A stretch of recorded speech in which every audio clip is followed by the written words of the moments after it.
नमस्कार। Indigenous television हेर्नुभएका दर्शकहरूमा हार्दिक स्वागत तथा अभिवादन। म कुमार यात्रु। इन्डिजिनियस टेलिभिजनबाट हरेक दिन प्रसारण हुने जनताको सवाल जनसवाल कार्यक्रममा आज पनि हामी आइपुगेका छौँ। यस कार्यक्रममा समाजका विभिन्न पक्षमा हामी छलफल र बहस गर्दै आइरहेका छौँ। कहिले हामी सामाजिक विषयमा छलफल गर्छौँ, कहिले आर्थिक विषयमा र कहिले राजनीतिक विषयमा छलफल गर्ने गर्दछौँ। यही सन्दर्भमा पछिल्लो यो कोरोना भाइरसको सङ्क्रमणपछि हामीले कोभिड-19 विशेष कार्यक्रम पनि यसै कार्यक्रम मार्फत हामी प्रस्तुत गर्दै आइरहेका छौँ र समाजका विभिन्न घटनाहरूको सम्बन्धमा समीक्षा र बहस पनि गर्दै आइरहेका छौँ। यही पृष्ठभूमिमा आज हामी नयाँ विषय र नयाँ सन्दर्भका साथ उपस्थित भइसकेका छौँ। खास गरिकन आदिवासी चेपाङहरूको सन्दर्भ अहिले विशेष चर्चामा छ र चितवन राष्ट्रिय निकुञ्जमा केही चेपाङ समुदायको घर जलाइएको भत्काइएको सन्दर्भ पनि अहिले छ। त्यसै गरिकन राजकुमार चेपाङको हत्याको प्रसङ्ग पनि आइरहेको छ। यही सन्दर्भमा आदिवासी जनजाति र विभिन्न समुदायहरू आन्दोलित भइरहेको सन्दर्भ पनि छ।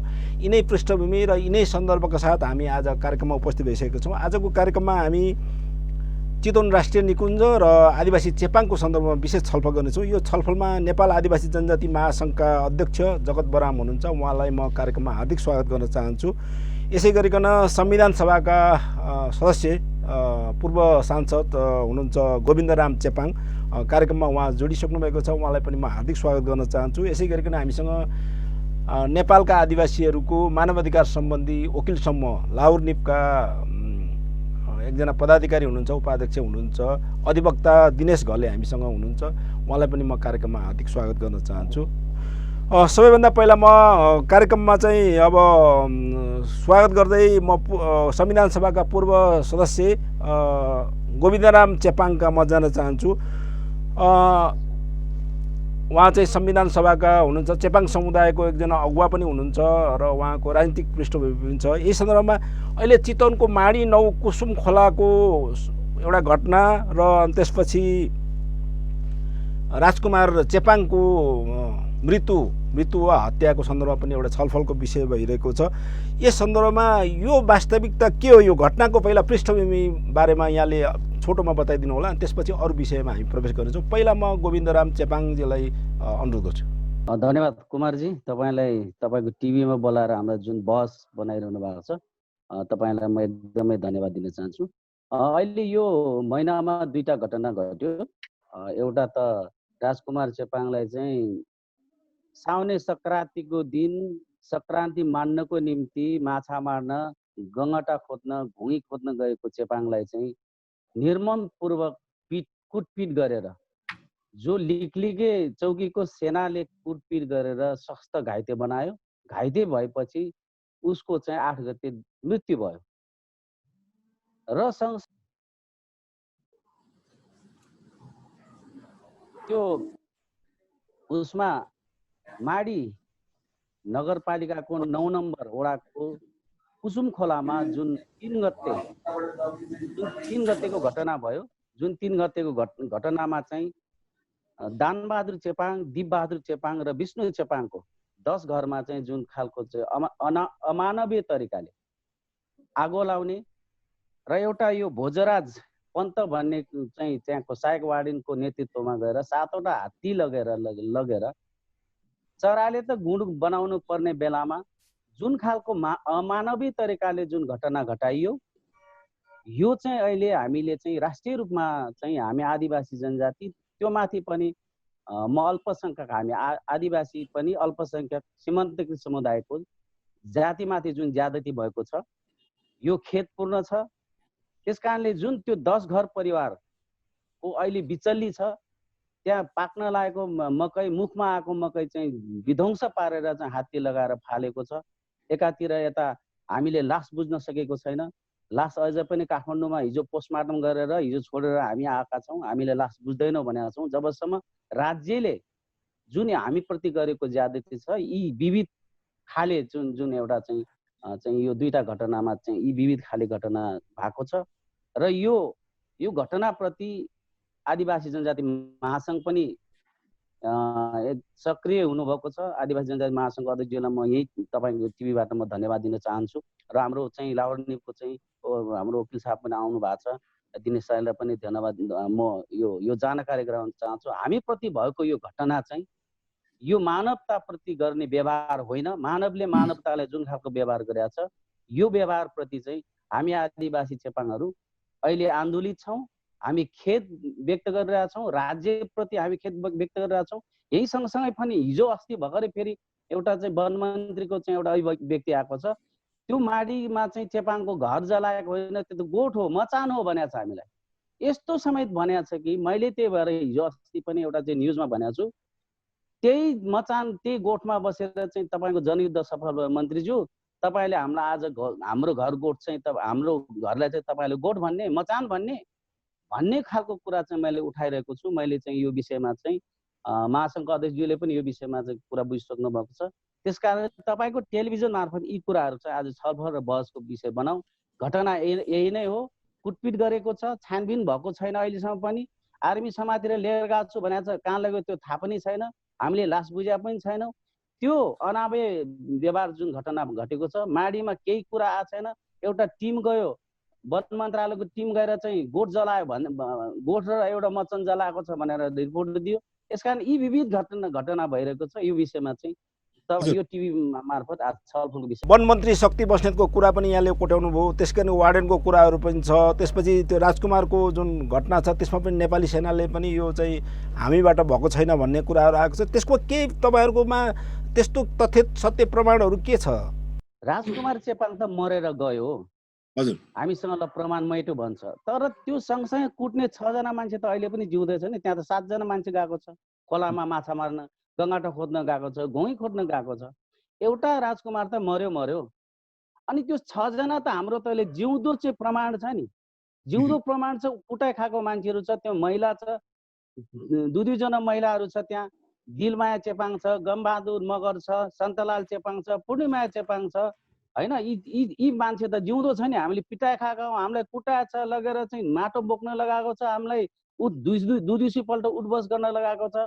उनीहरू त जिउँदो चाहिँ प्रमाण छ नि हामीसँग। उनीहरूले ढाकछोप गर्न पाउँछ, लुकाउन पाउँछ, कानुन छैन यो देशमा। लगेर थुन्न पाउँछ, तर पिटेर मान्छेलाई मार्न त पाउँदैन नि। त्यसकारण हाम्रो माग चाहिँ यहाँनिर हो, मान्छे पिट्ने होइन, कानुन छ नि देशमा। कानुन नभएको होइन नि त, कानुनमा छ, त्यो लगेर थुन्दै हुन्थ्यो, उसलाई सजाय दिए हुन्थ्यो त। त्यस कारणले चाहिँ अन्तर्राष्ट्रिय जुन कानुनहरू छ, हाम्रो मानव अधिकारको कानुन छ हामीसँग। हामी आदिवासीलाई जहाँ पनि चेप्ने, हामी प्राकृतिक स्रोतमाथिको अधिकार खोजिरहेका छौँ। प्राकृतिक स्रोतमाथि हामी सधैँभरि प्राकृतिक स्रोतमा लड्ने हो। हामी त्यही जङ्गलमा हुर्केको, त्यही माछा घोगी खाएर नै हामी हिँडिरहेका छौँ अहिलेसम्म। त्यसले गर्दाखेरि चाहिँ राज्यले हामी प्रति गरेको दमन निन्दनीय छ।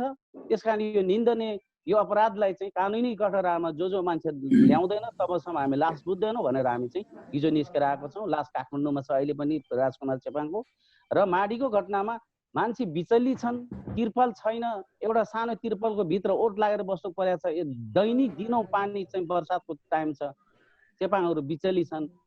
अब यस कारणले राज्यको त्यहाँ ध्यान पुग्दैन, रिपोर्ट उल्टो दिन्छन्। अनि यस्तो पनि हुन्छ देश। हामी यो देशको नागरिक होइनौँ, यो देशको राज्यको हामी चाहिँ ऊ होइनौँ। हुन्छ, म गोविन्द तपाईँ कहाँ पछि आउनेछु। हामी गोविन्दराम चेपाङ, हामी संविधान सभाका सदस्य अर्थात् पूर्व सांसद हुनुहुन्थ्यो गोविन्दराम चेपाङ। म अहिले नेपाल आदिवासी जनजाति महासङ्घका अध्यक्ष जगत बरामसँग जान चाहन्छु। अब यो घटनाको सन्दर्भमा महासङ्घ चाहिँ कहाँनिर उभिएको छ, तपाईँहरूको के प्रतिक्रिया छ? यहाँबाट सुरु गर्न चाहन्छु म पहिला। होइन, यसमा त के हो भने यो मानवाधिकारको सबैभन्दा चाहिँ चरम लापरवाही उल्लङ्घन भएको छ यो घटनाले। यो घटनाले चाहिँ हामीले भनिराखेका छौँ कि अब यो राज्यको चाहिँ नाङ्गो चाहिँ तपाईँको हस्तक्षेप हामीमाथि भएको छ। र जसरी तपाईँको चाहिँ त्यो चेपाङहरूको त्यत्रो बस्ती जलाएको छ होइन, चेपाङको बाँच्न पाउने, चेपाङको चाहिँ तपाईँको बस्न पाउने अधिकार चाहिँ तपाईँको राज्यले खोसेको छ। त्यसपछि त्यति मात्रै नभइकन त्यो एकदमै निन्दनीय कार्य, एकदमै चाहिँ तपाईँ घृणित कार्य चाहिँ राज्य पक्षबाट भएको छ। म यो एकदमै घोर निन्दा गर्न चाहन्छु। र त्यो सँगै तपाईँको त्यति मात्रै होइन कि यो चेपाङ आदिवासीहरूमाथि त पटक पटक प्रहार भयो। हिजो आजको घटना मात्रै होइन, माथिको घटना मात्रै होइन, राप्तीको घटना मात्रै होइन, तपाईँको अघिल्लो सालको घटनादेखि तपाईँको पटक पटक चाहिँ हेर्दै जानुहोस् न। चेपाङहरूमाथि किन यति ठुलो प्रहार गर्ने राज्यले?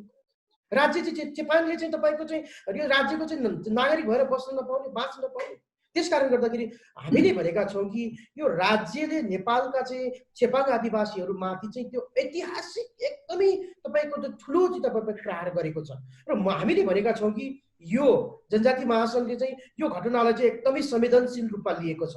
यो घटनालाई चाहिँ हामीले भनेका छौँ कि हामीले त्यो मानवाधिकार आयोगमा पनि गयौँ र मानवाधिकार आयोगलाई पनि भनेका छौँ कि हामी आदिवासीहरू, हामी चेपाङ आदिवासीहरू चाहिँ तपाईँको आजदेखि मात्रै होइन, हिजोदेखि मात्रै होइन, यो पृथ्वीको उत्पत्ति भएसँगै चाहिँ हामी त जङ्गलसँग चाहिँ समीपमा रहेका छौँ।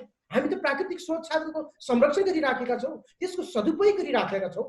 त्यसकारण गर्दाखेरि हाम्रो चाहिँ तपाईँको चाहिँ परम्परागत चाहिँ पुर्ख्यौली चाहिँ तपाईँको हाम्रो चाहिँ त्यो खानाहरू जो छ नि, हामी घुँगी खोज्न गयौँ, हामी चाहिँ तपाईँको चाहिँ माछा मार्न गयौँ, हामी तपाईँको चाहिँ निउरो टिप्न गयौँ, हामी तपाईँको चाहिँ गगटा खोज्न गयौँ। अनि हामी चाहिँ गगटा खोज्न जाँदाखेरि चाहिँ अनि दिन दहाडै चाहिँ चेपाङहरूमाथि यति ठुलो प्रहार गर्ने, तपाईँको चाहिँ यति निर्ममतापूर्वक हत्या गरेको छ कि यो त तपाईँको चाहिँ अकल्पनीय छ क्या। यो त तपाईँको कसैले सोच्दै नसक्ने घटना हो। त्यसकारणले गर्दाखेरि हामीले भनेका छौँ कि यो चेपाङमाथि यति ठुलो प्रहार हुँदै गर्दाखेरि, राज्यबाट प्रहार हुँदै गर्दाखेरि चाहिँ फेरि तपाईँको राज्यले चाहिँ तपाईँको त्यो घटनालाई चाहिँ तपाईँको सत्य तथ्य छानबिन गर्नुपर्ने ठाउँमा सत्य तथ्य छानबिन गरेर चाहिँ तपाईँको चाहिँ दोषीलाई कारवाही गरेर चाहिँ जो चाहिँ तपाईँको चाहिँ त्यहाँ चाहिँ तपाईँको अप्ठ्यारोमा परेका छन्, जो चाहिँ तपाईँको त्यहाँ हिंसामा परेका छन्, त्यो हिंसामा परेकाहरूलाई चाहिँ तपाईँको घाउ मलम, उनीहरूको घाउमा मलम लगाउनु त कहाँ छ कहाँ। वन मन्त्रीको तपाईँले अभिव्यक्ति सुन्नुभयो नि, अघि तपाईँको चाहिँ मान्यज्यूले पनि भन्नुभयो नि, वन मन्त्रीले चाहिँ तपाईँको चाहिँ चेपाङ बस्तीमा गएर राहत दिने, उनीहरूलाई चाहिँ तपाईँको चाहिँ त्यहाँ यस्तो घटना भएछ भनेर तपाईँको चाहिँ त्यहाँ सान्त्वना दिने ठाउँमा उल्टै तपाईँको चाहिँ त्यहाँ चाहिँ तपाईँको चेपाङको चाहिँ घर होइन, तपाईँको चाहिँ चेपाङको त गोठ जलेको भने, मचान जलेको भने, यस्तो खाले अभिव्यक्ति दिँदाखेरि चाहिँ नेपालका चाहिँ चेपाङ आदिवासीहरूले राज्यको अनुभूति गर्न पाएको छैन। त्यसकारणले गर्दाखेरि हामीले चाहिँ तपाईँको चाहिँ बारम्बार भनिराखेका छौँ कि यो घटनालाई चाहिँ संवेदनशील ढङ्गले चाहिँ तपाईँको मानवाधिकार आयोग सहित, नेपाल आदिवासी जनजाति महासङ्घ सहित चाहिँ तपाईँ नेपाल चेपाङको सङ्घको प्रतिनिधि सहित चाहिँ यो घटनाको चाहिँ सत्य तथ्य छानबिन हुनुपर्छ र जबसम्म चाहिँ सत्य तथ्य छानबिन नभई दोषी उप कारबाही नगरिकन तपाईँको चाहिँ मृतकहरूलाई चाहिँ तपाईँको क्षतिपूर्ति नगरिकन, जो तपाईँको मृतक मात्रै होइन नि त, यहाँ त तपाईँको अघि मानिसजीले भन्नुभयो नि, अरू धेरै चेपाङ साथीहरू पनि तपाईँको चाहिँ सँगै राजकुमार सँगै चाहिँ तपाईँको माछा मार्न गएको हो, गगटा खोज्न गएको हो। अनि तपाईँको उनीहरूलाई यति धेरै चाहिँ निर्घात कुटपिट गर्ने, अमानवीय व्यवहार गर्ने यस्तो किसिमको चाहिँ राज्य हुन्छ। त्यसकारणले गर्दाखेरि हामीले बारम्बार भनिराखेका छौँ कि यो हामीलाई अहिले मात्रै परेको चाहिँ मर्का होइन, अहिले मात्रै घटेको घटना होइन, यो पटक पटक घटेको घटना हो, पटक पटक चाहिँ दोहोरिराखेको छ। तर मात्रै के हो भने अहिले पछिल्लो घटनामा चाहिँ हामीलाई मिडियाले चाहिँ राम्रो समर्थन गर्नुभएको छ, राम्रो सपोर्ट गर्नु भएको छ। यदि मिडिया नभइदिएको भए यो चाहिँ यो घटनाले राज्यले त्यतिकै चाहिँ गुमनाम बनाउँथ्यो, यो राज्यले यो घटनालाई त्यतिकै तपाईँको चाहिँ ओझेलमा पारेर राख्थ्यो। त्यसकारणले गर्दाखेरि हामीले मिडियाका साथीहरूलाई हामी धेरै धेरै धन्यवाद दिन चाहन्छौँ र यो घटनालाई चाहिँ सत्य तथ्य छानबिन हुनुपर्छ, चेपाङ सङ्घको सहभागिता हुनुपर्छ, जनजाति महासङ्घको सहभागिता बिना चाहिँ यो घटना चाहिँ तपाईँको त्यतिकै चाहिँ तपाईँको चाहिँ राख्न पाइँदैन। त्यसकारणले गर्दाखेरि यो घटना चाहिँ अक्षम्य घटना हो, यो घटना चाहिँ क्षमा दिन नसक्ने घटना हो। त्यसकारणले गर्दाखेरि हामीले राज्यलाई भनेका छौँ कि यो घटनाको बारेमा सत्य तथ्य चाहिँ तपाईँको छानबिन हुनुपर्छ, उचित व्यवस्थापन, उचित क्षतिपूर्ति, उचित चाहिँ तपाईँको राहत, उचित चाहिँ तपाईँको चाहिँ त्यहाँको चाहिँ सेवाहरू नदिकन र दोषीलाई चाहिँ कठघरामा उभ्याएर कारबाही नगरेसम्म चाहिँ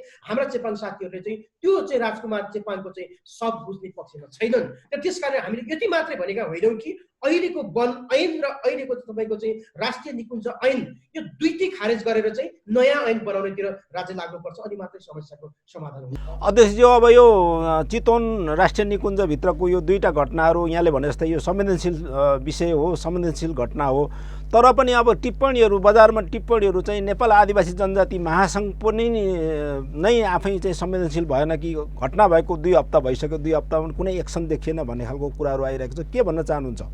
होइन होइन, हामी एकदम यसमा त हामी तुरुन्तै एक्सनमा गयौँ, किनभने हामीले पनि त तपाईँको सत्य तथ्य त बुझ्नु पर्यो नि। हामीले तपाईँको घटना घट्ने बित्तिकै हाम्रो नेपाल आदिवासी जनजाति महासङ्घको केन्द्रीय सचिव राजकुमार बोटेजी चितवनमै हुनुहुन्छ, उहाँ स्वयं चाहिँ हाम्रो चाहिँ चितवनको चाहिँ महासङ्घको चितवनको चाहिँ समितिका साथीहरूलाई लिएर चाहिँ घटनास्थलमा पुग्नु भएको छ र पुगेर चाहिँ हामीलाई गर्नुभएको छ। त्यो रिपोर्टिङ गरिसकेपछि हामीले एउटा चाहिँ तपाईँको विज्ञप्ति निकालेर त्यसको प्रतिरोध गऱ्यौँ। त्यसपछि विज्ञप्तिले भएन भनेर हामी मानवाधिकार आयोगमा चाहिँ तपाईँको चाहिँ ध्यानाकर्षण गर्न पुग्यौँ। यो राज्यले चाहिँ यो घटनालाई तपाईँको जेलमा पार्छ, यो घटनाले तपाईँ यसलाई चाहिँ वास्ता नगर्न सक्छ। त्यस कारणले गर्दाखेरि मानवाधिकार आयोगले यसलाई संवेदनशील भएर अगाडि बढ्नुपर्छ भन्ने चाहिँ स्थितिमा पुग्यो। र त्यसपछि फेरि हामी म मन्त्रालय पुगेँ।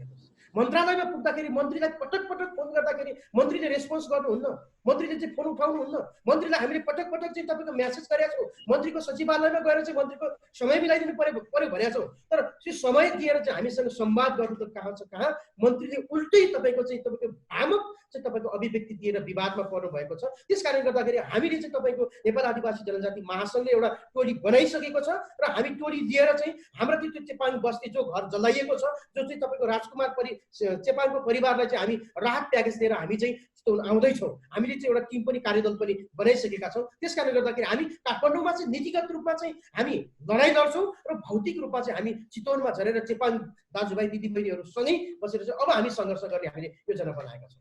हस्, धन्यवाद। म यहाँ कहाँ पछि आउनु छु। अधिवक्ता दिनेश घले कहाँ जान चाहन्छु। नेपालका आदिवासीहरूको मानवाधिकार सम्बन्धी वकिलसम्म लाहुर्नीसँग आबद्ध हुनुहुन्छ, अधिवक्ता हुनुहुन्छ। आदिवासीको सवालहरूमा धेरै लाहुर्नीले कुरा गरेको छ, तर यो चेपाङ समुदायको सन्दर्भमा चाहिँ लाहुर्नी मैले मौन जस्तै देखियो भने टिप्पणी छ नि त। फेरि अब के छ, यहाँहरू चुप लाएर बस्नुभएको हो कि हेर्दै हुनुहुन्छ कि के छ? धन्यवाद कुमारजी र हाम्रो गोविन्दजी, हाम्रो जगतजीले कुराहरू राखिसक्नु भएको आफ्नो विषयवस्तु। सर्वप्रथम चेपाङ आदिवासी समुदायमा भएको घटनाप्रति र यो जघन्य अपराधप्रति नेपालका आदिवासीहरूको मानवाधिकार सम्बन्धी वकिल समूह लाहुर्नी खेद प्रकट गर्दछ।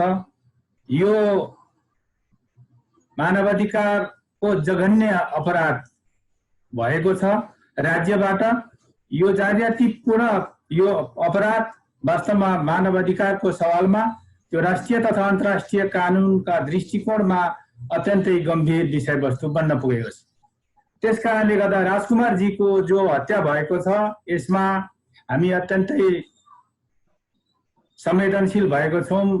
नेपालका सन्दर्भमा चेपाङ आदिवासी समुदायको लागि वास्तवमा यो घटना विगतदेखि वर्तमान अवस्थासम्म हेर्दाखेरि राष्ट्रिय निकुञ्जले जो लापरवाही ढङ्गले अथवा जुन प्रवृत्तिले एउटा राष्ट्रिय निकुञ्ज ऐन 2029 र वन ऐन 2049 को मापदण्डमा बसेर जे जति काम गर्नुपर्ने हो त्यसको पनि मापदण्ड नागेर यसपटकको घटना घटाइएको छ।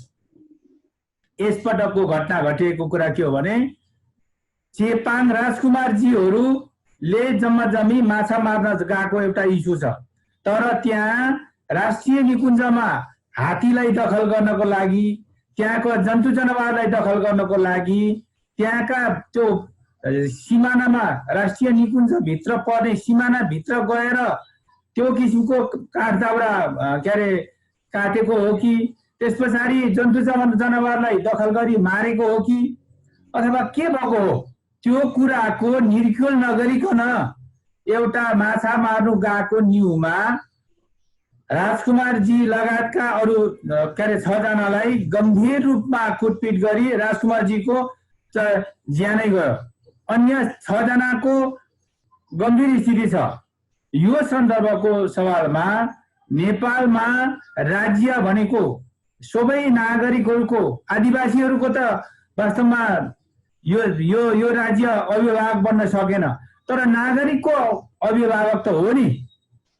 राज्य नागरिकको अभिभावक भएको जुन एउटा सङ्केत देखाउनु पर्ने, जुन एउटा मापदण्ड देखाउनु पर्ने, जुन एउटा न्यायपूर्ण काम गर्नुपर्ने, त्यो नगरिकन सम्बन्धित मन्त्रीले शक्ति बस्नेतको कुरा सुन्दा, मिडियामा कुरा आएको सुन्दाखेरि त्यहाँभन्दा नाजायज, त्यहाँभन्दा पराकाष्ठ केही हुनै सक्दैन। त्यसले गर्दाखेरि यो सन्दर्भमा नेपालका आदिवासीहरूको मानवाधिकारको सन्दर्भमा हामी एउटा काम गर्ने भएकोले गर्दाखेरि हामी चेपाङ समुदायको सन्दर्भमा हामी पर्सि शुक्रबारै हामी अब अस्ति हामी जो घटना भयो त्यहाँदेखि नै हामी बारम्बार यसको बारेमा कुरा गरिरहेको छौँ। र यो कुरा गर्ने मात्रै होइन, हामी जाने भनेको, तर यो लकडाउनको प्राविधिक कारणले गर्दाखेरि पनि केही समस्या भयो। साथीहरूसँग कोअर्डिनेसन गर्नको लागि हाम्रो जस्तो गोविन्दरामजीहरूसँग पनि राम्रो किसिमको कोअर्डिनेसन हुन सकेन। भएको अब अरू साथीहरूसँग हामीले कोअर्डिनेसन गरिरहेका छौँ र हामीले केही सन्दर्भमा आज योजना बनाएर केही कसरी जाने र के गर्ने, कोसँग सम्पर्क गर्ने भन्ने कुरोको बारेमा आधारभूत मापदण्ड बनाइरहेको छौँ र हामी यसको बारेमा मौन रहेको छैनौँ पनि र हामीले घटना घटे कोही त्यस पछाडि बित्तिकै हामीले चाहिँ प्रेस विज्ञप्ति पनि जारी गरेका छौँ। त्यसले गर्दाखेरि हामी मौन रहेको होइन, यसमा हामी संवेदनशील छौँ र यो जुन घटना भएको छ यो घटना भएको कुरा चाहिँ वास्तवमा तपाईहरुलाई कानुनको कुरा गरौँ, यो वन ऐन र राष्ट्रिय निकुञ्ज ऐन नेपालको अहिलेको संविधान भन्दा माथि छ। हामीले बारम्बार भनेको छौँ। अन्तर्राष्ट्रिय कानुन ILO 169 को कुरा छोडिदिनुहोस्, तर यो संविधान भन्दा माथि छ। त्यो निकुञ्जमा भित्र जानु पर्यो भने राष्ट्रपतिले पनि त्यहाँको निकुञ्जको वार्डनसँग स्वीकृति लिनुपर्छ, प्रधानमन्त्रीले पनि स्वीकृति लिनुपर्छ। वास्तवमा त्यो निकुञ्जको राज्य सत्ता नै यो नेपालको राज्य सत्ता भन्दा फरक छ। त्यसकारणले त्यस्तो किसिमको राज्य सत्ता वास्तवमा नेपालको लागि ठिक हो कि होइन? मानव ठुलो कि जन्तु जनावर ठुलो? जन्तु जनावरको संरक्षण गरिनु हुँदैन भनेको होइन। हामीले जन्तु जनावरहरूको सबै जीवको सबैको संरक्षण गरिनुपर्छ। तर चेपाङ चाहिँ जन्तु जनावर भन्दा मुनिको हो। चेपाङ मानवमा पर्दैन, जन्तु जनावरको दाँजोमा पनि पर्दैन। त्यसले गर्दाखेरि चेपाङ समुदायलाई त्यहाँको हात्ती, त्यसपछि त्यहाँको बाघ भालु, त्यहाँको जरायो, त्यहाँको पन्छीहरू भन्दा पनि मुनिको व्यवहार गरिएको छ। यो अत्यन्तै खेदजनक छ। यो अत्यन्तै मानव अधिकारको दृष्टिकोणबाट गम्भीर छ। त्यसले गर्दाखेरि यो घटनाको सन्दर्भमा राष्ट्रिय अन्तर्राष्ट्रिय कानुनले जे कुराहरू भ्याउँछ त्यो सबै कामहरू गर्नको लागि हामी तयार छौँ र चेपाङ समुदायहरूले आदिवासी जनजाति महासङ्घले यसको बारेमा समन्वयकारी भूमिका र त्यसमा एउटा वास्तविकता कुराहरूलाई के हो, वास्तविक कुरालाई के अगाडि लिएर जाने हो भन्ने कुरोको बारेमा निष्पक्ष रूपमा निरपेक्ष ढङ्गले अगाडि बढ्नुपर्छ। यो हाम्रो आग्रह हो। यसको कानुनी उपचार के छ, कसरी हामी जान सकिन्छ भन्ने विषयमा म अर्को चरणमा कुराकानी गर्न चाहन्छु। अहिले चाहिँ म गोविन्दराम चेपाङलाई यसको अब निकास कसरी निकाल्ने होला, अब यहाँ नै हुनुहुन्छ एकजना चेपाङ समुदायको अगुवा, चेपाङ समुदायको अभिभावक पनि हुनुहुन्छ। अब यसलाई कसरी समाधानतिर जानु पर्ला अब गोविन्दराम चेपाङज्यू? सर, एउटा कुरा चाहिँ तपाईँलाई मैले के भने फेरि दोहोऱ्याएर, राज्य 2053 सालमा त्यहाँ त्यो सुकुम्बासी के अरे माडी 9 को चाहिँ कुसुम खोलामा 2053 सालदेखि बसेको छ। लगभग 23-24 वर्ष बस्दै आएको छ अहिलेसम्म। अनि 23-24 वर्षसम्म चाहिँ नदेख्ने, अनि अस्ति गएर 3 गते देख्नुपर्छ यिनीहरूले। अस्ति 3 गते देख्नुपर्छ यिनीहरूले, त्यहाँ गएर 3 गते गएर आगो लाउनुपर्छ। यो नियोजित छ। किनभने 23 वर्षसम्म त्यहाँ बसिरहेको चेपाङहरू त्यहाँ 160 धुरी छ तलसम्म, अनि त्यहाँ माथि 10 धुरी छ माथि सिरानमा। अनि त्यो सिरानमा बसेको 53 सालदेखि बसेको चेपाङलाई चाहिँ हिजो 3 गते गएर आगो लागेको छ।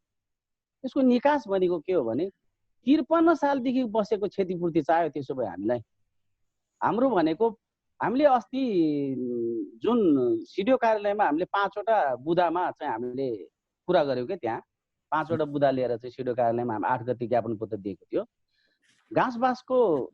घाँसबास सहितको चाहिँ पुनर्वासको व्यवस्था गर एउटा कुरा, एउटा विभिन्न कार्यमा लाग्ने त्यो जुन कर्मचारी थियो, जुन आगो लाउने, हात्ती लगाउने, मान्छेलाई धक्कल्ने, महिलाहरूमाथि चाहिँ दुर्व्यवहार गर्ने, त्यो माथि तत्काल कारबाही गरेर त्यो भोजराज पन्थ भन्ने त्यो एउटा चाहिँ सहायक वार्डिन छ। अर्को कुरा चाहिँ यदि स्थानान्तरण गर्यो भने पनि उनलाई चाहिँ जीविकोपार्जन गर्ने खालको चाहिँ गएर एउटा घरेटीमा त बनाइदिने होइन, एउटा घर मात्रै टक्राएर ठहराइदिने होइन राज्यले। त्यसलाई जीविकोपार्जन गर्ने कुरा के हुनसक्छ? उसलाई चाहिँ जग्गाको पहिलाको जग्गाको आवश्यकता हो कि के हो त्यो, त्यसको चाहिँ छानबिन हुनु पर्यो। अर्को कुरा चाहिँ प्राकृतिक स्रोतमाथिको चाहिँ उपयोगमा हामीलाई चाहिँ त्यहाँ स्वतन्त्र छोड्नुपर्छ। हामीले त्यहाँ गिट्टा खोजेर खानु पाउनुपर्छ, त्यहाँ हामीले चाहिँ ट्याङ्गुना खोज्नु पर्यो, तरुल खन्न पाउनु पर्यो, गङ्गाटा खोजेर खानुपर्छ त्यो कुसुम खोलामा पनि। त्यो खालको चाहिँ त्यो हामीलाई त्यो दिनुपर्छ तिनीहरूले अधिकार।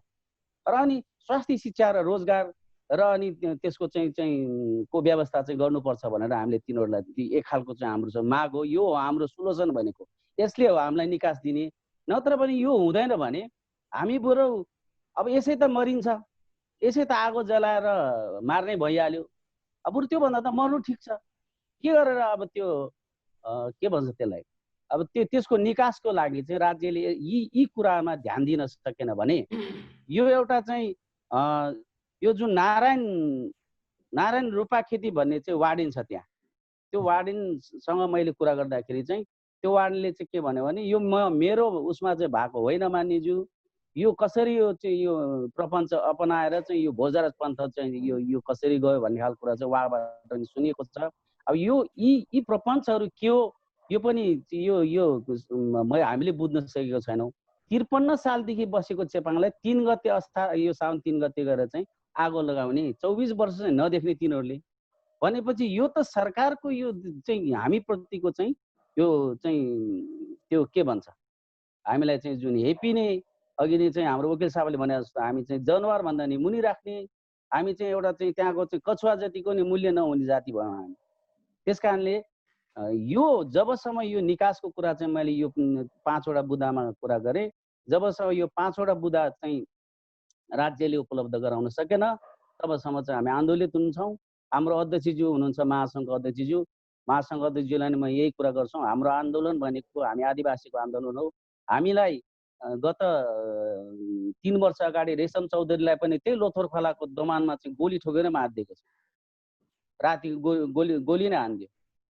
यस्तो यस्तो घटना त भएको छ, हामीले बेहोरिरहेको छ, प्रत्येक वर्ष बेहोरिरहेको छ। उतातिर मनरी साइडमा थियो एउटा घटना, त्यहाँ पनि त्यत्तिकै थियो, त्यसलाई बस्ती नै स्थानान्तरण गरेर यता मनरी सारियो।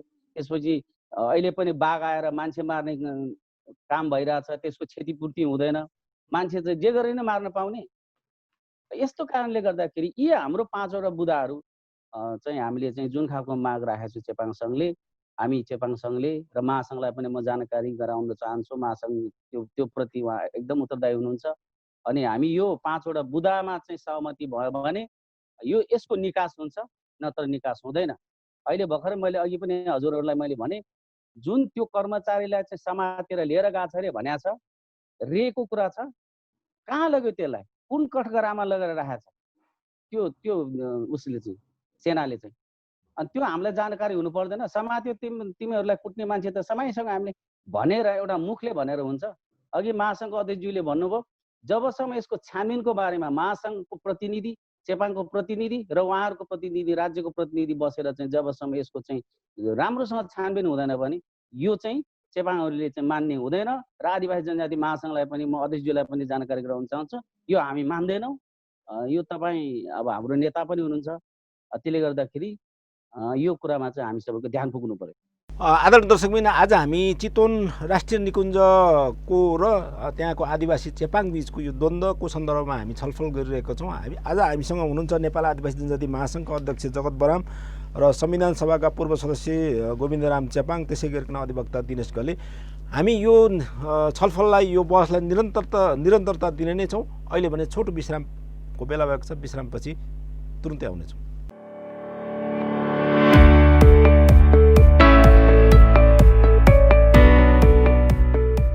कोरोना फैललीमा मानपमाङ्गे महामारी छेकमा ओ आइमित झाराके तहस नहस मुयुङ सुहिडा कोरोना डङ्का रातमान्जिन दोर छुङसिन हिडा खुन्की हाक्छु मुन हिडा दो दिपमा दोर बेन बेन्दा साबुन चावा नुलोक छुक वासमा दोर छुक आ ngaयong नोपमायुङमा अनुनिन दोदा माक्स वाटमा दोर माक्स मातोङ नालो रुमाल आ नुछाङ दो दिपमा दोर रम नालो खिम्दा आफिमते काची मुन्ने बद्दे मनाची मयाङ ओ ठोङडा खाटमा अनुनिन मिपामी खुन्की नेक्लो मनाची एनन तु इन हिडा यानङका चे इन्ने छुक अटोङ सिमिन्ने हेप अमुन मिन्ने बड्डेका खेप जरो टानालो साकमा सोनमा अट्नालो छाती कष्ट लिनालो सुक्का छुङमा लोन्नालो खोन्की याम चा थनि लिनालो आनकान्दा छङ कोरोना भाइरस संक्रमण लिउ छङ याक नजिका डाउ नुखाला खिम खोन्कीडी नुखाला खिम हेङमाकी खाटमा डोट महामारी डाङ्का रातमानचिन ओ निम्पाङ आफी आङा सिनमा डोट कमा काटमाकीमा आङ रातमानचिनकी ओको ज्यानमा र कोरोना भाइरस खाइसुन्ने डिजिनेस टेलिभिजन। आदरणीय दर्शकबिन, तपाईँलाई विश्रामपछि फेरि स्वागत गर्न चाहन्छु। यो जनताको सवाल जनसवाल कार्यक्रम हो र यो कार्यक्रम इन्डिजिनियस टेलिभिजनबाट हरेक दिन प्रसारण हुने गर्दछ र यही सन्दर्भमा आज हामी चितवन राष्ट्रिय निकुञ्ज र त्यहाँ आदिवासी चेपाङहरूलाई परेको मर्का पीर तथा दमन उत्पीडनको सन्दर्भमा हामी छलफल गरिरहेका छौँ। हामीसँग 3 जना अतिथि हुनुहुन्छ। आदिवासी जनजाति महासङ्घका अध्यक्ष जगत बराम, त्यसै गरिकन हामीसँग पूर्व सांसद हुनुहुन्छ गोविन्दराम चेपाङ र अधिवक्ता दिनेश घले। म यो विश्रामपछि स्वागत गर्दै म नेपाल आदिवासी जनजाति महासङ्घका अध्यक्ष जगत बरामका जान चाहन्छु। अघि हाम्रो गोविन्दराम चेपाङजीको कुरा तपाईँले सुनिहाल्नुभयो। अब निकास चाहिँ के हो भन्ने कुरामा उहाँहरूले त चेपाङ समुदायले भनौँ अर्थात् उहाँहरूले त एउटा खाका नै दिनुभयो। अब आदिवासी जनजाति महासङ्घको पनि एउटा खाका होला। अब यो त अन्त्यहीन द्वन्द्व त हुँदैन होला, केही न केही त एउटा निकास निकाल्ने होला। के गर्दाखेरि चाहिँ अब यो समाधान निस्किन्छ होला तत्कालको लागि र दीर्घकालीन रूपमा? अब यसमा यहाँले भन्नुभयो जस्तै तत्काल र दीर्घकालीन रूपमा चाहिँ सोचेर जानुपर्ने देखिन्छ। अब कस्तो भने नेपालले पक्ष राष्ट्र भएर मानवाधिकारको विश्वव्यापी घोषणापत्र, त्यसै गरी मानवाधिकार तथा आधारभूत स्वतन्त्रता प्रत्याभूत गर्ने एउटा संयुक्त राष्ट्रसङ्घको बडापत्र हेर्नुहोस् त्यो, त्यसै गरी नागरिक तथा राजनैतिक अधिकार सम्बन्धी अनुबन्ध 1966, त्यस्तै आर्थिक सामाजिक तथा सांस्कृतिक अधिकार सम्बन्धी अनुबन्ध 1966, त्यसै गरी अन्तर्राष्ट्रिय श्रम सङ्गठन महासन्धि नम्बर 169 र संयुक्त राष्ट्रसङ्घको घोषणापत्र 2007 अनुसार चाहिँ जब नेपाल राज्यले नै पक्ष राष्ट्र भएर यसमा चाहिँ तपाईँको सहमति जारी गरिसकेपछि हामीले भनेका छौँ कि यो घटना मात्रै होइन, यो घटना त प्रतिनिधि पात्र बनेको छ। यो घटना त चितवन राष्ट्रिय निकुञ्जमा मात्रै होइन, यो त तपाईँको देशैभरको चाहिँ राष्ट्रिय निकुञ्जमा यस्ता खाले घटनाहरू घटिराखेका छन्। एकपटक होइन, दुई पटक होइन, पटकौँ पटक चाहिँ यो घटनाहरू घटिराख्दाखेरि हामीले भनेका छौँ कि यसलाई 2 तरिकाले चाहिँ सोच्नुपर्ने हुन्छ। एउटा तत्कालीन रूपमा हामीले देख्दाखेरि जो अहिले घटना घट्यो, घटना नघट्नु पर्ने थियो, घट्यो। पटक पटक चेपाङ समुदायमाथि, चेपाङ आदिवासीमाथि राज्यले प्रहार गर्यो, यो निन्दनीय छ। यो एकदम खेदजन्य छ। तर यो हुँदै गर्दाखेरि पनि हामीले चाहिँ भनेका छौँ कि अघि चेपाङ चाहिँ मान्यज्यूले पनि भन्नुभयो कि यो घटनालाई चाहिँ अहिलेको लागि चाहिँ हामी त्यतिकै छोड्नेवालामा छैनौँ। चेपाङले त्यतिकै छोड्दैन, अब आदिवासी जनजातिहरूले अब महासङ्घले त्यतिकै छोड्दैन यो घटनालाई। यो घटनालाई त निष्कर्षमा पुर्याएर सत्य तथ्य खोजेर यसको अनि मात्रै यो चाहिँ तपाईँको घटना चाहिँ सकिन्छ। त्यस कारणले गर्दाखेरि यसलाई हामीले भनेका छौँ कि जबसम्म तपाईँको कुसुम खोलाको चाहिँ तपाईँको घटना अथवा यता चाहिँ तपाईँको चाहिँ राप्तीको घटना, यो 2टा घटनालाई चाहिँ तपाईँको जोडेर हेर्ने हो भने तत्कालीन रूपमा चाहिँ अघि मान्यज्यूले भन्नुभयो जस्तै जसरी कुसुम खोलाका चेपाङहरू त हिजो बसेका होइनन्, 2 वर्ष अगाडि बसेका होइनन्, 4 वर्ष अगाडि, 5 वर्ष अगाडि, 10 वर्ष अगाडि बसेका होइनन्। त्यहाँको चेपाङहरू तपाईँको चाहिँ 23, 24, 25 वर्षभन्दा अगाडिदेखि बसिआएको छ, 53 सालदेखि बसिआएको छ। त्यस कारणले गर्दाखेरि आज चाहिँ तपाईँको साउनको 3 गते आएर देख्नुपर्ने, यो कोभिड-19 को यत्रो चाहिँ महामारीको बेलामा देख्नुपर्ने, यति धेरै चाहिँ तपाईँको चाहिँ बाढी पहिरो आएको बेलामा देख्नुपर्ने। त्यस कारणले गर्दाखेरि राज्यले के गरिराखेको छ भने जति बेला कमजोर परिस्थिति हुन्छ त्यति बेला चाहिँ उनीहरूलाई प्रहार गर्यो भने हामी सफल हुन्छौँ भन्ने एक किसिमको चाहिँ खराब नियतका साथ चाहिँ यो हामी चेपाङ समुदायमाथि चाहिँ प्रहार भएको छ। त्यस कारणले गर्दाखेरि हामीले भनेका छौँ कि त्यो तपाईँको कुसुम खोलाको चेपाङ समुदायलाई जसरी विस्थापित गरिएको छ नि, जसरी चाहिँ तपाईँको मानवाधिकारको विरुद्धमा चाहिँ गएर चाहिँ तपाईँको घरहरू जलाइएको छ नि, तपाईँको त्यहाँका चाहिँ हाम्रो चेपाङ चाहिँ दिदीबहिनी दाजुभाइहरूलाई चाहिँ तपाईँको चाहिँ एक खालि तपाईँको दुर्व्यवहार भएको छ नि, उनीहरूको बाँच्न पाउने अधिकारमाथि, बस्न पाउने अधिकारमाथि चाहिँ प्रहार भएको छ नि। त्यस कारणले गर्दाखेरि त्यो चेपाङ समुदायलाई चाहिँ तपाईँको उचित ठाउँमा चाहिँ घर मात्रै बनाएर होइन, तपाईँको चाहिँ घरको जग्गा मात्रै दिएर होइन, उनीहरूले चाहिँ उचित ठाउँमा चाहिँ उनीहरूले गरी खाने ठाउँ समेत, गरी खाने ठाउँ सहित चाहिँ तपाईँको चाहिँ व्यवस्थापन हुनुपर्छ। र त्यसपछि चाहिँ तपाईँको जसले हात्ती लगायो नि, जसले चाहिँ घर जलायो नि, हो त्यो घर जलाउने र हात्ती जलाउनेलाई चाहिँ तपाईँको चाहिँ तत्काल कारवाही गर्नुपर्छ। कारवाही त भित्रभित्रै कारवाही गरेर भएन नि, जनताले थाहा पाउने गरेर कारवाही गर्नु पर्यो, जनताले देख्नु पर्यो। जनताले चाहिँ तपाईँको विश्वास गर्ने गरेर कारबाही गर्नु पर्यो, अनि मात्रै त्यो चाहिँ तपाईँको घटना चाहिँ तपाईँको चाहिँ साम्य हुन सक्छ, एउटा कुरा। र अर्को दोस्रो कुरामा हेर्नुभयो भने तपाईँको चाहिँ राप्तीको घटना हेर्नुहोस् न, बिना हत्ता निहत्ता हाम्रो चाहिँ तपाईँको चाहिँ चेपाङ दाजुभाइहरूलाई चाहिँ तपाईँको चाहिँ तपाईँको आफ्नो चाहिँ माछा मार्ने क्रममा, गगटा खोज्ने क्रममा चाहिँ तपाईँको चाहिँ आफ्नो परम्परागत खानालाई चाहिँ तपाईँको चाहिँ खोज्न जाने क्रममा चाहिँ यसरी चाहिँ तपाईँको चाहिँ दुर्व्यवहार गर्न पाइन्छ, कुटपिट गर्न पाइन्छ, मानवाधिकार विरुद्धको कार्य गर्न पाइन्छ, कार्य गर्न लगाउन पाइन्छ। त्यस कारण गर्दाखेरि यो त चाहिँ अत्यन्तै दयनीय घटना हो। मैले अघि नै पनि भनेको थिएँ, यो क्षम्य हुनै नसक्ने घटना हो, क्षमा दिन सक्दैन। त्यस कारण गर्दाखेरि त्यो घटनामा चाहिँ जसरी चाहिँ राजकुमारजी चाहिँ आज एउटा चाहिँ दिवंगत चाहिँ हुनुभयो, चाहिँ सेनाले नेपाली सेनाले हत्या गर्यो।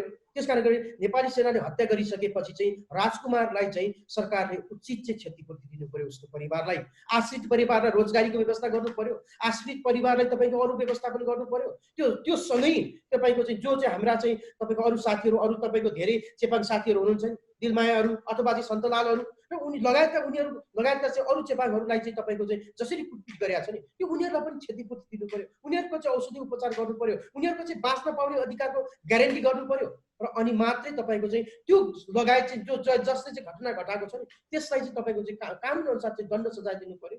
यदि कानुन ठिक छैन नयाँ कानुन बनाउनु पर्यो नि। त्यस कारण गर्दाखेरि त्यसलाई चाहिँ दण्ड सजाय दिएपछि मात्रै तपाईँको यो घटना चाहिँ साम्य हुन्छ, यो तपाईँको चाहिँ अहिले तत्कालको लागि।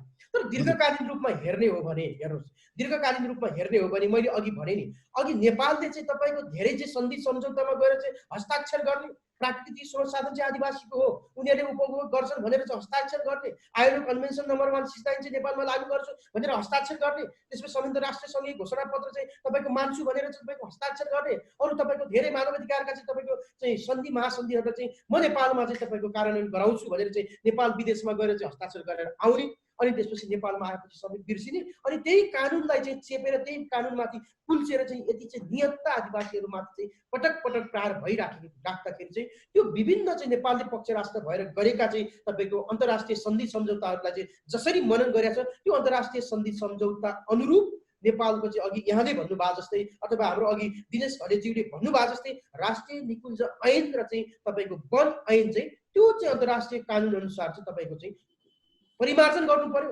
संशोधन गर्नु पर्यो, अथवा त्यसो गर्दैन भने त्यो ऐन पुरै खारेज गरेर नयाँ ऐन बनाउनु पर्यो, अनि त्यसपछि मात्रै समाधान हुन सक्छ। र यति मात्रै नभइकन चाहिँ हामीले बारम्बार भनेका छौँ कि यो त राष्ट्रिय निकुञ्ज आएको त धेरै भएको छैन नि त। राष्ट्रिय निकुञ्ज त अस्ति भर्खर बन्या हो नि त, तपाईँको त आरक्षित केन्द्रहरू त अस्ति मात्रै बन्या हो नि, संरक्षित क्षेत्रहरू त अस्ति मात्रै बन्या हो नि। तर त्योभन्दा अगाडि चाहिँ चेपाङले त्यहाँको चाहिँ वन जङ्गल जोगाएर राखेका थिए, चेपाङले त्यहाँको चाहिँ तपाईँको कुसुम खोलाहरू चाहिँ जोगाएर राखेका थिए, संरक्षण गरेर राखेका थिए, हुर्काएर बढाएर राखेका थिए। तपाईँको अहिले सेना आएर त्यो राष्ट्रिय निकुञ्जमा गएर नयाँ बिरुवा रोपेर चाहिँ जङ्गल बनाएको त होइन, त्यो त हिजो परापूर्वकालदेखि इतिहासदेखि चाहिँ त्यहाँका आदिवासीहरूले संरक्षण गरिआएको जङ्गलहरू, त्यहाँका प्राकृतिक स्रोत साधनहरू चाहिँ उनीहरूले चाहिँ स्वतन्त्रपूर्वक चाहिँ उपभोग गर्न पाउनुपर्छ। त्यो किसिमको कानुन बनायो भने मात्रै यो समस्या समाधान हुन सक्छ। र यदि समस्या समाधान भएन भने चाहिँ अघि चाहिँ मान्यज्यूले भन्नुभयो जस्तै चाहिँ नेपालका आदिवासी चेपाङहरू चाहिँ अब यतिकै सामसु हुने छैनन्, यतिकै सेलाएर बस्ने छैनन्। हामी चाहिँ राज्यले गरेको चाहिँ तपाईँको चाहिँ यो अन्याय विरुद्ध, राज्यले गरेको भेदभाव विरुद्ध, राज्यले गरेको दमन विरुद्ध चाहिँ अब हामी चाहिँ तपाईँको उत्रनेवालामा छौँ, अब हामी आन्दोलन गर्ने पक्षमा चाहिँ हामी गइसकेका छौँ। म दिनेश घलेका जान चाहन्छु। अहिले हामी सडकबाट अथवा मिडियाबाट चाहिँ सरकारलाई, राज्यलाई दबाब दिनको लागि आवाजहरू उठाइरहेका छौँ। तर दिनेश घलेजी, अब यसरी सडकबाट कानुनी प्रक्रियामा जाँदाखेरि त अब केही न केही प्रक्रियाहरू पुरा गर्नुपर्ने होला, सरकारले त्यसो भन्दो हो। अब के कानुनी प्रक्रिया पुरा गरेपछि क्षतिपूर्तिको कुरा होला, अरू कुराहरू होला। राजकुमार चेपाङको सन्दर्भमा बढी यहाँले चाहिँ अलिकति स्पष्ट पारिदिनु होला, अनि त्यसपछि अर्को विषयमा जाउँला। म दिनेश घलेजी। पहिलो कुरा के हो भन्नु छ भने पहिला घटना घटेको छ, राजकुमारजीको ज्यान गएको छ। पहिलो कुरा यसको बारेमा कानुनी प्रक्रियाको बारेमा जो हाम्रो गोविन्दजीहरूले अघि 5वटा मुद्दामा जुन राज्य समक्ष माग गर्नु भएको छ, अब यो मागमा त्यो मैले 5वटा मुद्दाको माग मैले हेर्न पाएको छुइनँ। तर हामी कानुनको दृष्टिकोणबाट के भन्छौँ भनेदेखि पहिलो कुरा राजकुमार चेपाङको जो हत्या भएको छ, उहाँको ज्यान गएको छ। त्यस कारणले गर्दाखेरि यो ज्यानको सन्दर्भको कुरालाई पहिलो निर्कुल गर्नुपर्छ। कसरी निर्कुल गर्ने भन्दा जो राजकुमारको हत्या गर्नेलाई त्यो हत्यारालाई उचित किसिमको के अरे कठघरामा उभ्याउनु पर्यो अथवा न्याय दिलाउनको लागि उनलाई पनि किटानी जाहेरी दरखास्त दिएर उनलाई पनि अदालतको कठघरामा तुरुन्तै के अरे पक्रेर उनलाई कानुनी प्रक्रियाको सुरु अगाडि बढाउनु पर्यो। पहिला त्यो उनलाई यो गर्छु त्यो गर्छु भनेर त्यो अहिलेको यो शक्ति बसेको जस्तो कुरा गरेर यो लकन छपन कुरा गरेर होइन, तुरुन्तै एउटा पहिलो कुरा किटानी जाहेरी दरखास्त दिएर राजकुमार लगायतका 7जनालाई जो गम्भीर कुटपिट भएको छ, एकजनाको ज्यानै गएको छ, उहाँहरू विरुद्धमा किटानी जाहेरी दरखास्त दिनुपर्छ पहिलो कुरा चितवनमा। दोस्रो कुरा, अब राजकुमारजीको जो अहिलेसम्म सद्गत भइसकेको छैन, यो सद्गत हुने कुरोको बारेमा अब यो निर्खेल नगरिकन उहाँले आयोगको गठन गर्ने भन्नुभएको छ कि के भन्नुभएको छ कि अथवा बुँदागत रूपमा के माग गर्नुभएको छ त्यो मलाई थाहा छैन। तर यो नेपालमा फेरि तपाईँलाई भनिहालौँ, आयोगबाट चाहिँ त्यो समस्या समाधान गरिँदैन। नेपालमा आयोग बन्छ, आयोगको फाइल प्रतिवेदन एउटा के अरे दराजमा थन्किन्छ, त्यति मात्रै हुन्छ। त्यसकारण आयोग बनेको कुरोको बारेमा, बन्ने कुरोको बारेमा आयोगबाटै सम्पूर्ण कुराहरू समाधान हुन्छ भन्ने कुराको बारेमा विश्वास छैन। तर पनि एउटा कानुनी प्रक्रियामा जाँदाखेरि स्वतन्त्र किसिमको आयोग बनिनुपर्छ। स्वतन्त्र किसिमको आयोग बनिसके पछाडि त्यसमा चाहिँ निरपेक्ष ढङ्गले सत्य तथ्य घटनाहरू यथार्थ रूपमा त्यो घटनाहरूको प्रकृति घटनाको विवरणहरू चुस्त दुरुस्त आउनुपर्छ पहिलो कुरा। त्यो आइसके पछाडि मात्रै अनि कानुनी कारबाहीमा अगाडि बढाउनु पर्ने हुन्छ। त्यसले गर्दा चेपाङ समुदायहरूले अथवा राजकुमारजीको आफ्नो आफन्तले, हाम्रो गोविन्दजी नै अब मान्यजी हुनुहुन्छ, उहाँहरूले त्यस पछाडि राजकुमारजी लगायतको 6जनाको विरुद्धमा त्यस पछाडि किटानी जाहेरी दरखास्त त्यो भजराज पन्तको विरुद्धमा र त्यो जो अहिले के अरे जो हाम्रो वार्डेनको के अरे मान्यज्यू, त्यो वार्डेनको नाम वार्डेनको चाहिँ नारायण रूपाखेती, नारायण पन्त होइन, नारायण रूपाखेती, भोजराज पन्त, भोजराज पन्त सहायक वार्डेन, हजुर। त्यस पछाडि यो नारायण रूपाखेती चाहिँ वार्डेन, हजुर। अनि त्यसले गर्दाखेरि यो सबै त्यो नारायण वार्डेनले भनेको कुरोको बारेमा कुनै तुक छैन। उसले उसको माताको कर्मचारी आफै के अरे आफू खुसी गएर त्यसपछि त्यो घटना 7-7वटा हात्ती लिएर जान सक्छ त्यो निर्णय बेगर त्यस्तो अवैधानिक कुराहरू गर्ने, त्यो सबै चाल प्रपञ्चको कुराहरू हो। त्यसको वार्डेनको कुरा र शक्ति बस्नेतको माथि मन्त्रीको कुराको बारेमा के अरे मेल खान्छ कि खाँदैन हेर्नुपर्छ कानुनी रूपमा। त्यसले गर्दाखेरि शक्ति बस्नेतको कुरा र वार्डेनको कुराको बारेमा मेल खान्छ, किनभनेदेखि तिनीहरूको कुराहरू मिल्छ, मुख मिल्छ। किनभने शक्ति बस्नेतले चेपाङको घर भत्काएको होइन, मचान भत्काएको हो। किनभने शक्ति बस्नेतको जस्तो चेपाङको बिल्डिङ त छैन। त्यसले गर्दाखेरि त्यो मचान त घर होइन शक्ति बस्नेतको लागि। त्यसले गर्दाखेरि चेपाङको पो घर हो त मचान। त्यस पछाडि त्यो कारणले गर्दाखेरि पहिलो कुरा घटनाको प्रकृति सबै कुरा हेरेर यसको सत्य तथ्य जाँचबुझ गरेर यसको वास्तविक विवरण आए पछाडि अनि त्यस पछाडि यसको अन्तिम कुराहरू किटानी जाहेरी दरखास्त दिएर मान्छेलाई त्यो सहायक वार्डेनहरूलाई र को आर्मी छ त्यो आर्मीको विरुद्धमा पनि किटानी जाहेरी दरखास्त दिनुपर्छ। सधैँभरि पुलिस आर्मी र त्यस पछाडि वार्डेनलाई त्यस पछाडि मुक्त राखेर होइन। हामीले यो घटनाको बारेमा अस्ति दुईचोटि चितवनमा कार्यक्रम गरेको थियौँ। यो लकडाउन भन्दा अगाडि पनि यही चितवन राष्ट्रिय निकुञ्जको बारेमा हाम्रो के अरे चितवनको के हाम्रो कुमार हुनुहुन्छ नि, जयमङ्गल कुमार, इन्दिरा बोटे लगायतका त्यो साथीहरूलाई, थारूको साथीहरूलाई सबैलाई राखेर हामीले एउटा निर्णय गराएको थियौँ।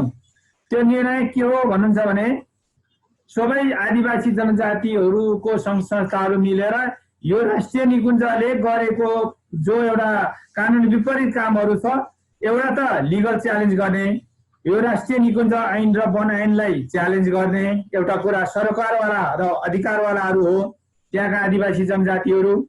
र त्यस पछाडि अर्को यो जुन वारेनहरूबाट भइरहेको यो त्यस पछाडि यो सेनाबाट भइरहेको, पुलिसबाट भएको जुन जातीयपूर्ण कार्यहरू छ, यसलाई रोक्नको लागि कानुनलाई संशोधन गर्ने हो कि खारेज गर्ने हो कि के गर्ने हो, यो कुराको बारेमा चाहिँ एउटा अदालती प्रक्रियामा जाने, अर्को संविधानमा अथवा बाजिएका कानुनहरू, नियमहरू, नीतिहरू त्यसलाई बाजिएको हदसम्म अमान्यको लागि घोषणा गर्नको लागि त्यस पछाडि राष्ट्र विकास संसदमा यो कुराहरू उठाउन लगाउने भन्ने कुरा दुईवटा कुराहरू हामीले गरेका छौँ।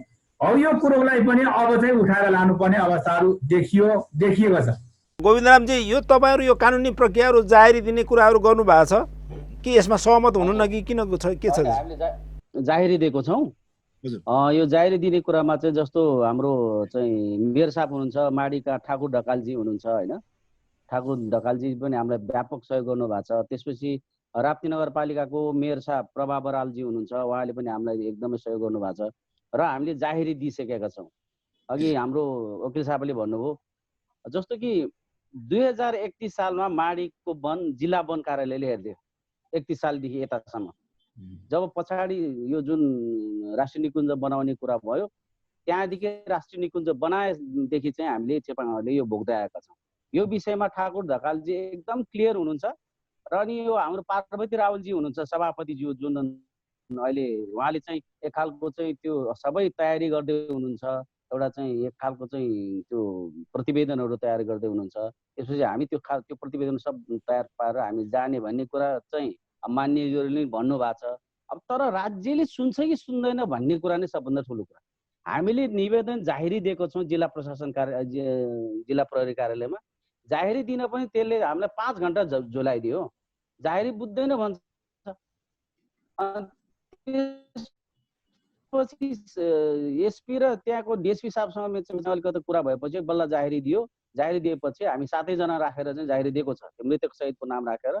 अब त्यो कानुनको पक्षमा जानको लागि चाहिँ अब त्यही मैले अहिले हजुरको टिभीबाट भने हाम्रो अध्यक्षज्यू जगतजी त्यही हुनुहुन्छ, जगत हाम्रो बरामजी हुनुहुन्छ। महासङ्घले पनि हामीलाई एकदमै यो हामी छाता सङ्गठनको चाहिँ एउटा भातृ सङ्गठन हो, महासङ्घको पनि एउटा भातृ सङ्गठन हो चेपाङ। त्यसले गर्दाखेरि वकिल साहबहरूको पनि हामीलाई जुन वकिल साहबले भन्नुभएको छ त्यो कानुनी उपचारहरूको कुरा पनि हामीलाई सिकाउनु पर्यो। हामी त त्यो कानुनी कुरा त त्यति धेरै त जान्दैनौँ हामीले। त्यसमा मेरो एउटा कुरा के छ भने हामी चाहिँ कुनै ठाउँमा गएर गैँडा मार्न गएको छैन, गैँडा छुन गएको छैन, हात्ती छुन गएको छैन।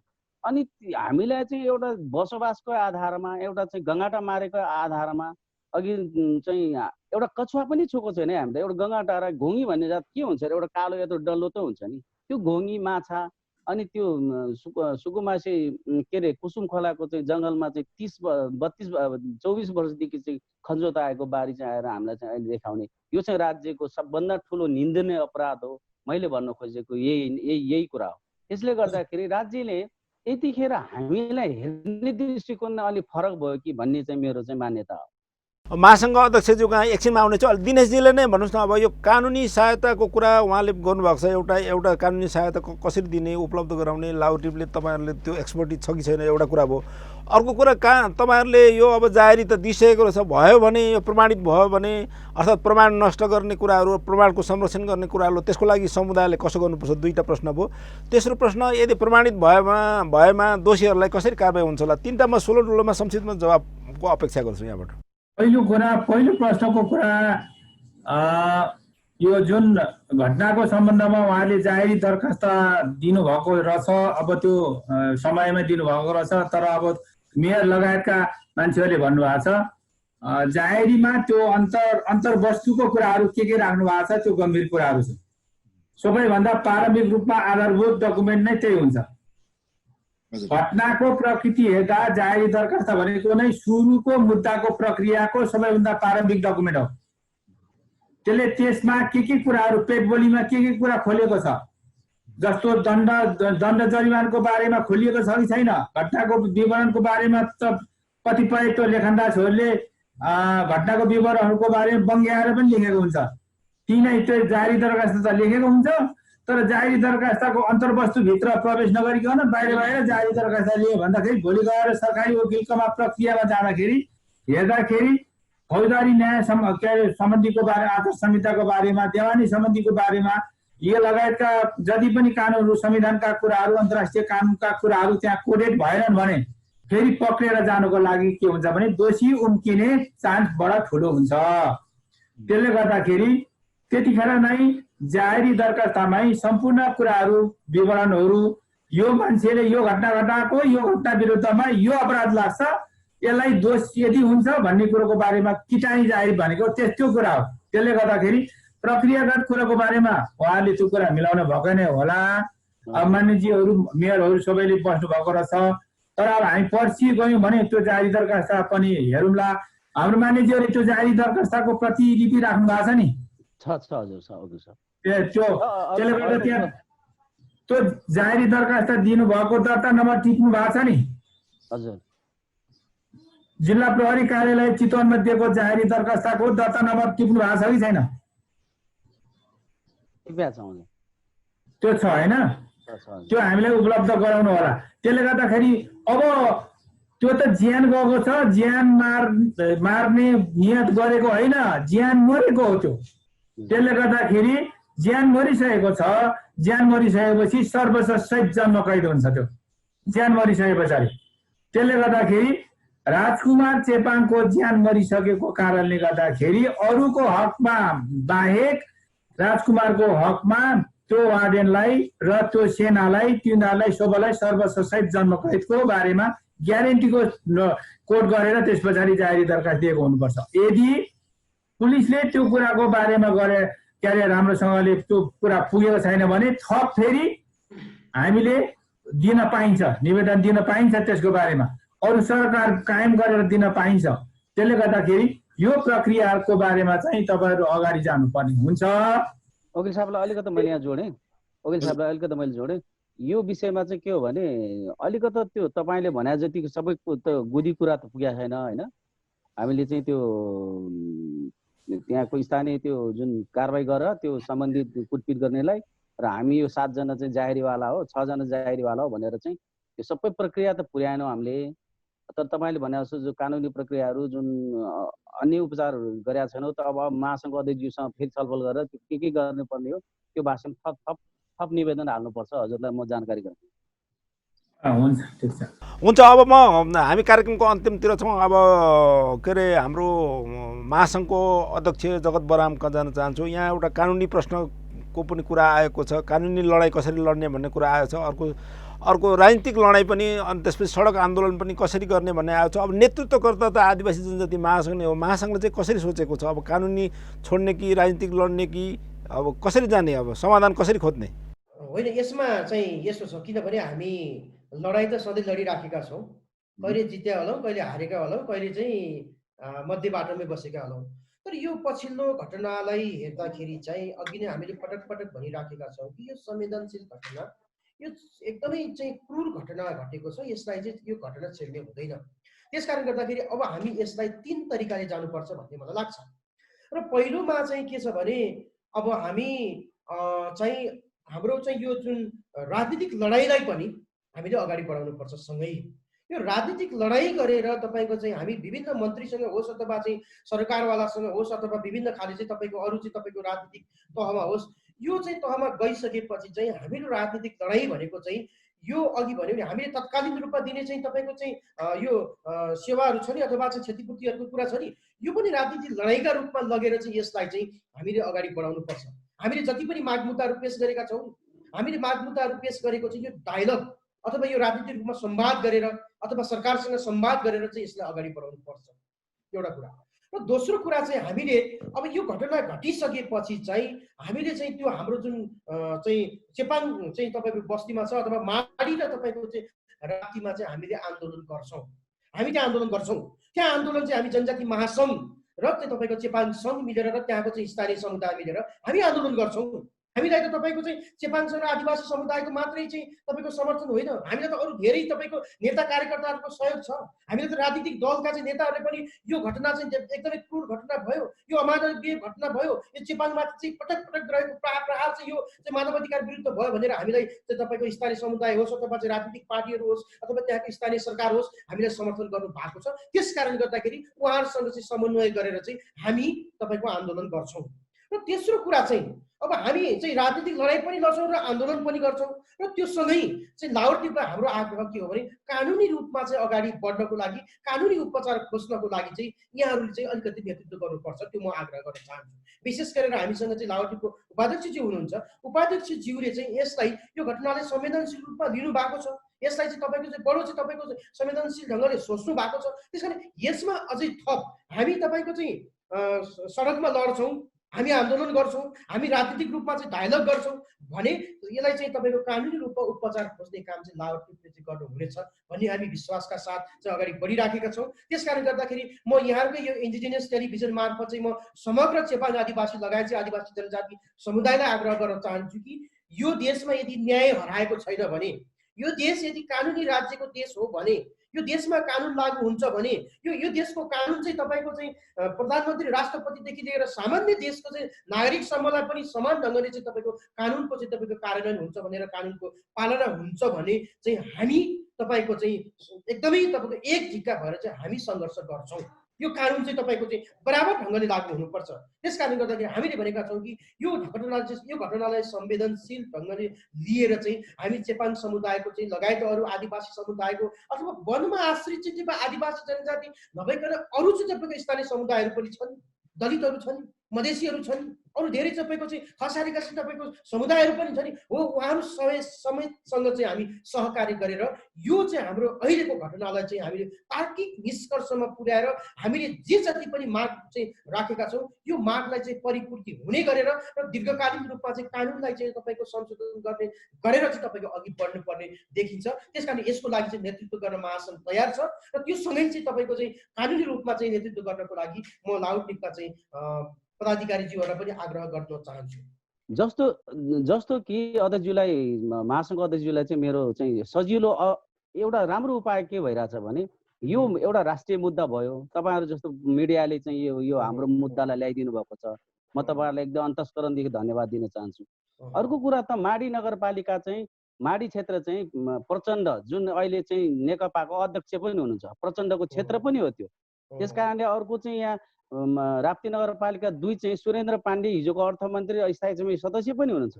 यी दुईजनालाई एक ठाउँमा राखेर हामीले एउटा चाहिँ महासङ्घको महासङ्घले चाहिँ अर्गनाइज गरेर यो दुईटालाई एक ठाउँमा राखेर ल यो हाम्रो मुद्दा, यो हाम्रो इस्यु, यो बोल्ने कि नबोल्ने भन्ने बेला पनि आएको छ। त्यस कारणले यो विषयमा चाहिँ अध्यक्षज्यूले पनि राम्रो खालको भूमिका खेल्नुपर्छ। हामी त्यसको लागि चाहिँ के गर्नुपर्छ, यो दुईटालाई जुन दुईटै यो ठुल्ठुलै मान्छे छन्, यिनीहरू एउटा हिजोको अर्थमन्त्री भएको पनि छन्, एउटा झन् पार्टी अध्यक्ष छ, उसको क्षेत्रै छ। त्यसले गर्दाखेरि अध्यक्षज्यूलाई चाहिँ मेरो आग्रह, विनम्र आग्रह छ, तपाईँको अगुवाईमा चाहिँ यो कामको चाहिँ सुरुवात थालनी गरौँ, हाम्रो इस्युलाई त्यहाँ लगेर जोड दिउँ। वकिल साहबहरू त्यहाँ हुनुहुन्छ, वकिल साहबज्यूहरूले हामीलाई चाहिँ यो बोल, यो यस्तो गर भन्नु पर्यो, यी खालको कुरा चाहिँ ल्याइदिउँ। कमसेकम हामी यो कुरामा अहिले सफल हुन सक्छौँ होला जस्तो मलाई लाग्छ है। एकदम हामी एकदम यसमा हामी एकदमै चाहिँ तपाईँको चाहिँ दृढ भएर लागिराखेका छौँ र लाग्नेछौँ पनि। जस्तो कि हामीले वन मन्त्रीलाई भेट्ने पटक पटक कोसिस गऱ्यौँ, वन मन्त्रीलाई भेट्न हामीले सकेनौँ, हामीले समय दिन सकेन। र यदि वन मन्त्रीले हामीले समय दिन सकेन भने हामी चाहिँ सिधै हामी किन चाहिँ तपाईँको तल्लो लेभलमा कुरा गर्यौँ, सिधै हामी प्रचण्डसँग कुरा गर्छौँ। र यदि प्रचण्डले पनि त्यो घटनालाई चाहिँ संवेदनशील रूपमा लिएन भने फेरि हामी त तपाईँको चाहिँ अहिले त तपाईँको चाहिँ राज्य सत्ताको विरुद्धमा भन्दा पनि यहाँ त तपाईँको कुनै सांसद नेताहरूको विरुद्धमा पनि लाग्नुपर्ने परिस्थिति आउन सक्छ।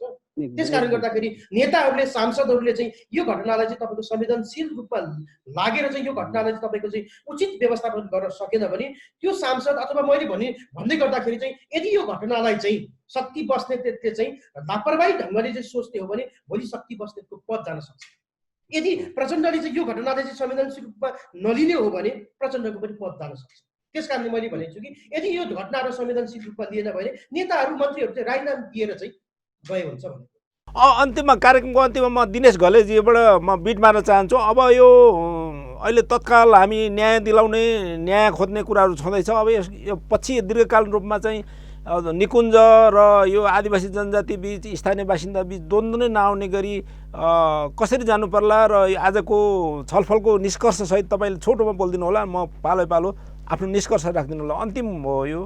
प्रथम चाहिँ राज्यको यो मेकानिजम जति पनि छ नि, जस्तो यो राष्ट्रिय निकुञ्जको कुराहरू, बफर जोनका कुराहरू, वन ऐनका कुराहरू, यो अथवा राज्य र आदिवासी बीचको नागरिक बीचको यो प्राकृतिक स्रोत साधनको बाँडफाँडका कुराहरू कि र यो राज्यमा एक्सेसका कुराहरू, यो एक्सेस टु जस्टिसको कुराहरूको बारेमा चाहिँ अहिले वास्तवमा यो समानता छैन। यसमा अत्यन्तै असमान व्यवहार छ। यो असमानताको बीचमा समानता ल्याउनुको लागि सबैको हैसियत सबै ठाउँमा पुर्याउनुपर्छ। त्यसले गर्दाखेरि संविधानले चाहिँ कागजी रूपमा लेख्ने रूपमा चाहिँ पायो। संविधानको धारा 16, 17, 18मा सम्मानपूर्वक बाँच्न पाउने अधिकार, स्वतन्त्रताको अधिकार, समानताको अधिकार भन्ने कुराको बारेमा यो कागजी रूपमा चाहिँ, तर व्यवहारमा चाहिँ छैन। त्यसले गर्दाखेरि पहिलो कुरा मैले अघि सुरुमै मैले के भनेको छु भने नेपालको राष्ट्रिय निकुञ्ज ऐन र नीतिहरू, नियमहरू र वन ऐनहरू वास्तवमा आदिवासी जनजातिहरूको लागि सबैभन्दा घातक ऐनहरू हो। त्यसले गर्दाखेरि यो ऐनहरूको सम्बन्धित दफाहरू, सम्बन्धित उपदफाहरू, सम्बन्धित नियमहरू, सम्बन्धित उपनियमहरू खारेज हुनुपर्छ।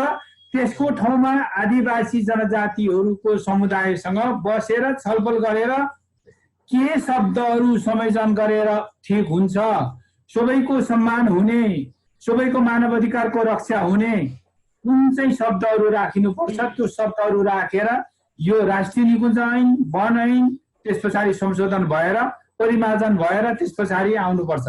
राष्ट्रिय निकुञ्जको मा वार्डेन काम गर्ने व्यवहारमा जो वार्डेनहरू अहिले वार्डेन भनिन्छ, तर तिनीहरू महातानाशाह र राज्यको सरकार, राज्य सत्ताभन्दा पनि सबैभन्दा माथिल्लो तहमा छन् तिनीहरू अहिलेसम्म पनि, ती वार्डेन सहायक वार्डेनहरू। त्यसले गर्दाखेरि नेपालमा सेना, पुलिस, वार्डेन, सहायक वार्डेनहरू राज्यभन्दा माथि होइन, राज्यको कानुन अनुसार चल्नुपर्छ। त्यसले गर्दाखेरि राज्यको कानुन अनुसार चल्यो भनेदेखि त्यस पछाडि कानुन अनुसार त्यसपछि नचल्यो भने आदिवासीले पनि त्यही किसिमको मुभमेन्ट सुरु गर्नु पर्ने अवस्थाहरू आउँछ। त्यसले गर्दाखेरि अहिले त हामी कानुनी उपचारको सन्दर्भमै कुरा गरिरहेको छौँ।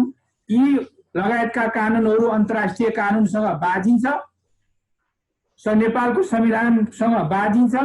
त्यसले गर्दाखेरि यो संविधानसँग बाजिने, अन्तर्राष्ट्रिय कानुनसँग बाजिने ऐन नियमहरू तुरुन्तै खारेज गरेर त्यस पछाडि समयानुकूल रूपमा यसलाई समाजमा सबैको समानता, सद्भाव कायम गरिकन, सामाजिक न्याय कायम गर्ने हुने गरिकन यो राज्यले त्यो किसिमको नीति अवलम्बन गर्नुपर्छ। अनि मात्रै वास्तवमा न्यायको सम्पादन सुरु हुन्छ, नभए हुँदैन।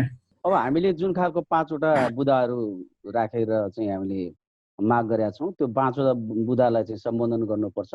र अर्को कुरा मैले महासङ्घ अध्यक्षज्यूलाई अघि पनि भने, त्यो खालको एउटा कोर्डिनेसन गरेर जानुपर्छ र थप कानुनी त्यो जुन निवेदन दिएको छ त्यो निवेदनमा हामीले के पुगेको छैन त्यो विषयमा चाहिँ हामी छलफल गरेर महासङ्घसँग पनि छलफल गरेर हामी त्यो थप त्यो के बुदा पुग्दैन त्यो थप्न काममा चाहिँ हामी लाग्छौँ। तपाईँलाई विशेष गरेर धन्यवाद दिन चाहन्छौँ र महासङ्घ अध्यक्षज्यू र वकिल साहबलाई पनि धन्यवाद दिन चाहन्छु। यसमा त हाम्रो के छ भने नि, मैले अघि पनि भनिसकेँ, यदि यो घटनालाई चाहिँ साम्य पार्न सकेन भने, यदि यो घटनालाई चाहिँ घटना मार्फत चाहिँ चेपाङको चाहिँ चित्त बुझाउन सकेन भने, यदि चेपाङहरूलाई चाहिँ यो घटना मार्फत चाहिँ सम्बोधन गर्न सकेन भने चाहिँ वन मन्त्रीले चाहिँ नैतिकताको आधारमा राजीनामा दिनुपर्छ।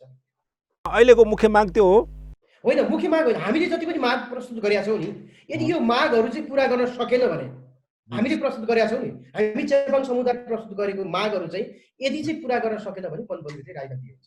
म आजको कार्यक्रममा सहभागी हुनुभएका नेपाल आदिवासी जनजाति महासङ्घका अध्यक्ष जगत बराम, त्यसै गरी पूर्व सांसद गोविन्दराम चेपाङ र अधिवक्ता दिनेश गले, तीनैजनालाई धन्यवाद दिएर आजको कार्यक्रममा चाहन्छु।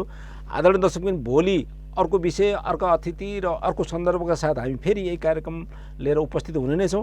अहिलेको लागि भने सम्पूर्ण युनिटसहित म कुमार यात्रुलाई बिदा दिनुहोस्। नमस्कार।